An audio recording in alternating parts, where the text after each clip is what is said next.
Hello mga kasari! Welcome back to my YouTube channel. Magandang hapon po sa inyong lahat.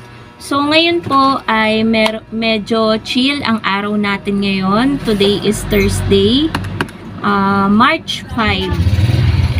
So, antayin muna natin guys umalis yung motor. So ngayong araw na to mga kasari ay nag-start ulit kami, nagdagdag ulit kami ng pagkakakitaan ni partner. Yes, mga kasari, umalis ulit kami ni partner. Kahapon umalis siya, hindi ako kasama. Pero ngayon umalis kami ngayong umaga. Mga 8:30 kami umalis, 10:30 kami dumating. Dahil medyo madami kaming binili, dumaan pa kami ng Pure Gold, namili ng mga halagang 3,000 plus na groceries.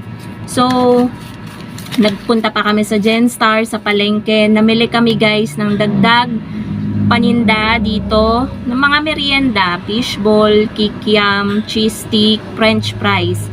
So yan yung mga dinagdag namin guys. Fishball, kikiam, cheese stick, tsaka french fries. So ngayon guys, i-share ko sa inyo kung magkano yung pricing namin sa mga nabanggit ko. So, sa french fries mga kasari, wala kaming tagte 10 pesos. Bakit? Kasi kapag merong tagte 10 pesos, andyan yung mayat mayami magpapaluto ng paisa-isa. Eh, alam nyo naman ang gamit natin ay mahal din ngayon ang gasol. So, kaya nag-ano talaga kami, kahit noon pa man wala na kaming tagte 10 pesos, tagto 20 pesos na french fries. So, tinitimbang yun guys, si partner ang nagtimbang. Pero may buwan naman na kami kanina, yung pamangkin ko, sour cream yung binili niya. So, meron kaming dalawang flavor. So, meron kaming cheese, tsaka sour cream. And then, may pang dip din kami na, yung budget pack na nabili namin na ganyan, nakagarapon, na nakamix na yung ketchup tsaka mayo, yung kulay orange yun. Kung gusto lang naman nila ng sausawan ng french fries. So yun guys yung pricing namin sa french fries. Ang puhunan ng 1 kilo, yung isang bag na ganyan is 95 pesos. Tapos mag-move naman tayo sa cheese stick. Sa cheese stick mga kasari, bumili kami ng dalawang balot. Ang laman niya ay 50 pieces. Nabili namin siya sa halaga na 35 pesos isang balot. So, ibig sabihin, 15 lang yung labis niya. Kaya sabi dun sa palengke, lugi po kayo kung ibebenta nyo ng piso isa. Sabi ni partner, ibenta namin siya ng 5 tatlong piraso. So, yun guys yung pricing namin sa cheese stick. Tapos, meron din kaming kikiam. So, yung kikiam namin na presyo namin dati, hindi namin binago. Ang bili namin sa kikiam, ay nakalimutan ko guys, hindi ko alam yung presyo ng kikiam, pero sa 5 tatlo may tubo na kayo doon, siguro mga nasa 30 plus, ganun yung tutubuin nyo, or 20 plus. So 5 piso, 3 peraso ang bentahan namin ng kikiam. Mura na yun guys, kasi sa mga maglalako ang presyo ng kikiam magkano na, 250 ang isa, dos siguro, or ganyan, mga ganyan. So, mura pa kasi hindi naman kami naglalako eh. So, yung fishball naman guys, ang bentahan namin ay piso isa sa fishball. Tapos ayun, may mga sauce na din yun guys. Gumawa na si partner kanina pagdating namin. Kaya talagang pagod kaming dalawa. Kasi umaga pa lang, wala pang kain, umalis na kami. Bumili na lang kami ng lutong ulam. Pag uwi, kumain si partner. Ay, hindi pa pala. Gumawa muna siya ng sauce, tapos tsaka siya kumain. Ako naman nag-display yung mga pinamili namin sa Pure Gold. Diretso yun guys, walang pahinga. Hindi pa ako agad kumain ako ng agahan after kong mag-display. Talagang tinapos ko muna talaga guys, kasi ayoko ng alam niyo naman yung tindahan natin hindi naman ganun kalaki, maliit lang. So kapag naistakan niya ng mga pinamili dyan na nakalapag dyan sa sahig, talagang masikip yung galawan. Kaya kapag nakapamili kami, diretso display na ganun. Tapos tsaka ko i-check yung pricing sa resibo. So ayun guys yung mga dinagdag namin dito. At meron pang isa, kahapon namin ginawa guys. Medyo inabot din, pagod din kami kahapon kasi kaya umalis kahapon si partner. Bibili dapat siya ng siomay. Kaso, yung siomay, naubusan dun sa palengke. Tapos ngayon pagpunta namin, bibili din dapat kami ng siomay. Ubus pa rin. So, Friday pa daw ang dating ng delivery nila or yung supply nila ng siomai. So buti na lang, bumili kami sa iba dun sa mga binilhan namin ng fishball, ng kikiam. Buti meron dong siomai. Same price lang naman dun sa nabibilhan namin. So bumili kami ng isang balot, tapos kahapon nakabili pa si partner dun sa nabilhan din namin kasi naghanap siya kasi wala nga dun sa binibilhan namin. Bumili din siya ng isang balot ng siomai. So ngayon yung freezer namin is punong-puno. Tapos guys, namili siya ng paninda ulit. Ayan, ang dami na naming ano dito.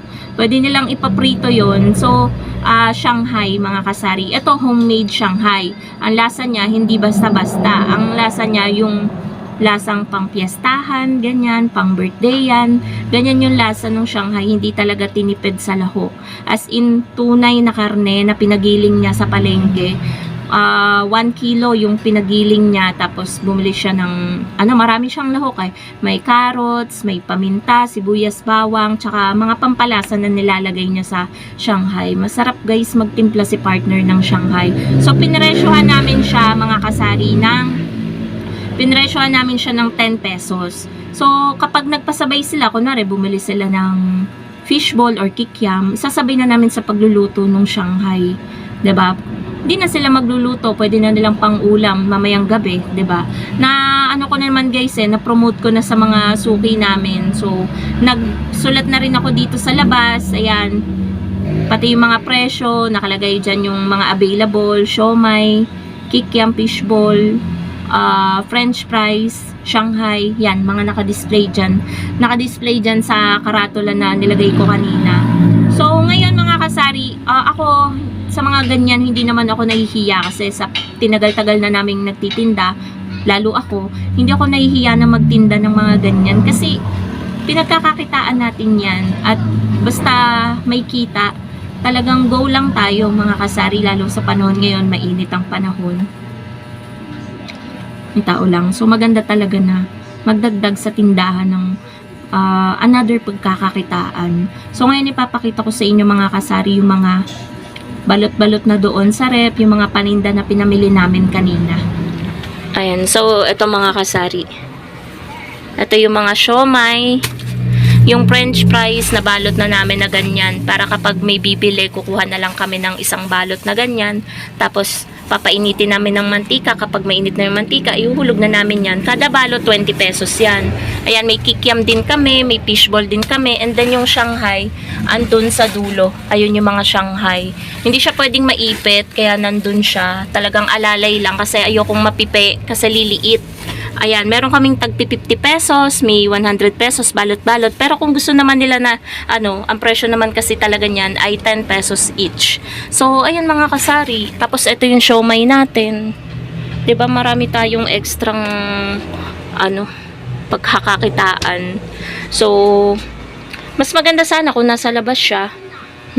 Pero okay na rin dito guys, para hindi kami lalabas, kami yung pupuntahan ng customer. And then, ito din mga kasari yung look ng ating tindahan. Marami tayong paninda ngayon. Kompleto din ang ating mga biskwit. Yan. Nabili namin lahat kanina. Pero, hindi as in lahat. May mga biskwit kaming hindi biskwit or delata pala na hindi nabili. Kasi medyo mabigat yon and marami na din kaming napamili. May magpapaload lang guys. Ayan guys, so meron lang nagpa-load. Ayan, kakatapos ko lang loadan. So, ayun nga mga kasari, ayan, nakakatuwa naman kasi kahit papano, kahit konti lang yung pahinga natin. As in, natapos naman natin yung mga kailangan nating gawin dito sa tindahan. Yan naman yung kagandahan nun mga kasari. Ayan yung sari-sari store natin, oh. Kasi mahirap kapag ang daming wala sa tindahan natin. Sayang yung benta, 'di ba? So, ayan po mga kasari ang update sa ating tindahan at yung mga dinagdag naming paninda dito. So, dito ko na rin guys tatapusin ang aking vlog. Thank you so much for watching and happy selling po sa inyong lahat.